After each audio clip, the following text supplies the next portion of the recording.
I'm just getting the video in front of me. So, today I am talking about the hardest thing I ever learned and 3 ways that I handle it.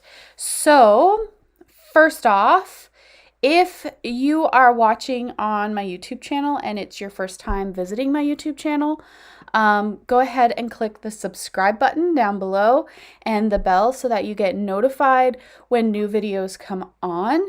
And if you are not watching on YouTube, after this video, head over to YouTube and search my first and last name. And then click the subscribe button and the bell so that you get notified.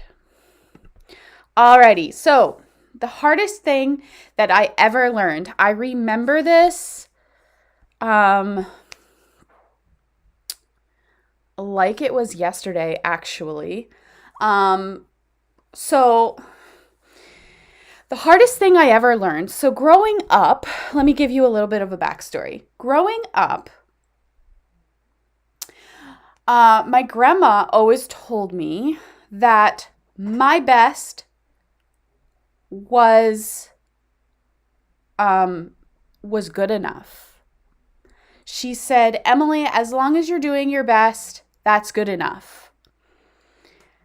And then I remember my first year teaching. It was made very, very clear to me that sometimes, for some people, your best is not good enough. And back then, that was crushing to me as a person, as a young person who was just starting to make my way in the world. It was crushing. And as a first year teacher, that was crushing. So I had a lot of work to do in my heart to learn how to handle that. So I have 3 things that I do to handle that. The first is I let that be okay. Okay, so I'm doing my best, and sometimes for some people that's not going to be good enough for them. Okay, whatever. I'm doing the best that I can. So there's not much more that I can do. Secondly, I realize that it's not about me. Usually when your best is not good enough for somebody else, it has nothing to do about you. It's a reflection on them. It's not about you, it's about them. So don't make it personal. And thirdly, I love them anyway. Okay, so you don't want to accept the best that I can do, so love you anyway. Okay, we'll be okay. So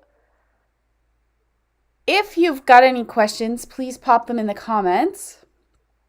Have you ever encountered this?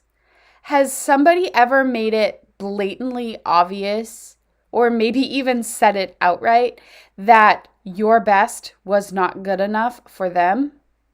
Has that ever happened to you? And one last thing. I have a free group. It's called Defeated But Ready to Thrive, 25 plus women. And if you are interested in not allowing your past, things that happened in the past that have been holding you back, if you want to stop letting those things hold you back, I have a group, and in it we are working on reclaiming our power from a past that wasn't our choice. things happen to us and we don't have to let them take our power. So that's all I have for you today. I hope that you have a fantastic day, and I will see you tomorrow. Bye-bye, friends.